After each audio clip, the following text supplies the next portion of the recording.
Ja jūsu gada skaitlis kopumā veido ciparu 2, tas nozīmē, ka jums ir ļoti labvēlīgi strādāt tieši caur runāšanu, jo oratora māksla ir tā, kas jums piemīt, un jūsu uzdevums ir strādāt tur, kur ir miedarbība ar cilvēkiem, kur jūs varat uzstāties, kur jūs varat kaut ko stāstīt, runāt. Jūs esat ļoti labi psihologi. Jau no dzimšanas jūs jūtat citus cilvēkus, jūs esat ļoti empātiski, jūs spējat uztvert citus, un jums šī sava īpašība ir jātīsta, un caur to jūs varat arī gūt ļoti labu naudu.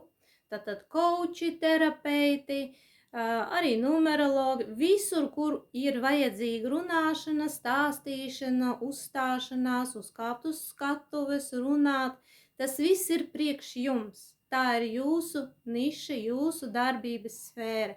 Jums neder strādāšana tieši birojā 4 sienās, ja jums nav komunikācijas, ja jums nav saskarsmes ar citiem. Kas bloķē jūsu naudu?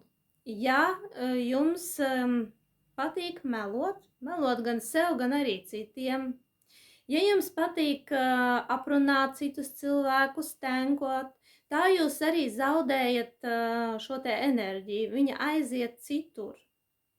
Tātad caur to runāšanu, aprunāšanu par citiem. Jums ir jāuzticās savai intuīcijai.